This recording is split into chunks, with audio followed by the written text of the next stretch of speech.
Tabii ki hocam biz de bu konularda zaman zaman hem duyumlar alıyoruz hem de özellikle çarşının merkezinde bir de kırsal kesimlerde bahsettiğiniz türde genelde böyle Çin'den gelen veyahut da diyelim o tür insanların ellerinde İncil dağıttıkları zaman zaman bize de ulaşıyor. Zaman zaman bizlere de bu tür bilgiler geliyor.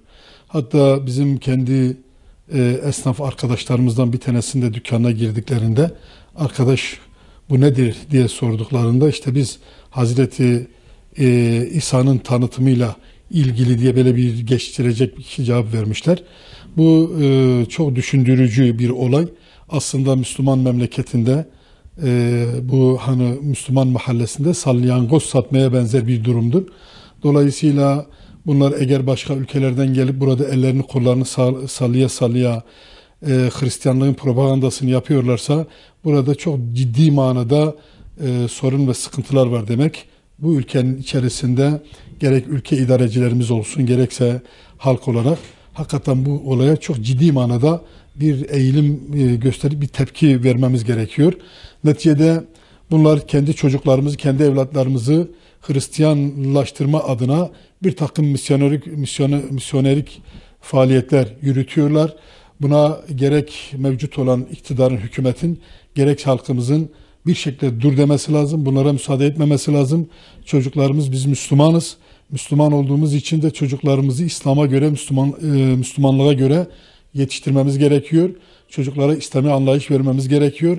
Aksi takdirde eğer biz bu nesle, bu çocuklarımıza sahip çıkmazsak bunlar zaman içerisinde misyonerlerin yapmış oldukları bu faaliyetlerle beraber çocuklarımızı Allah korusun dinsizleştirme adına bir takım faaliyetler yürütüyorlar.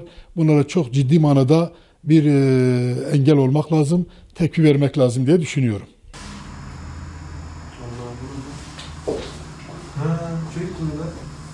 Bugün malumunuz her Müslümanın, Müslümanım diyen her bireyin Kur'an-ı Kerim'i öğrenmeye, öğrendikleriyle amel etmeye, öğrendiklerini çevresinde evlatlarından, eşinden, ailesinden, arkadaşından, dostundan başlamak üzere onlara da öğretmekle mükelleftir. Bu dinimizin bir gereğidir. Biz bu görevimizi yapmadığımız için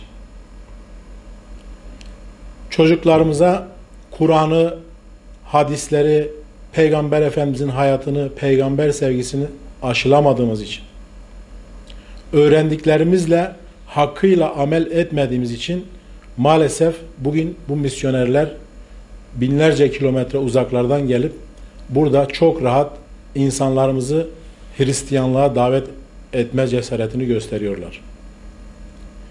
Sorunu biz kendimizde aramamız gerekiyor. Ne zaman ki Cuma namazında camileri dolduran kardeşlerimiz başta sabah namazı olmak üzere ve vakit namazlarında da bu camileri doldurduğu zaman Allah'ın izniyle bırakın misyonerlik faaliyetini, gayrimüslimler bu topraklara ayak basamayacaktır.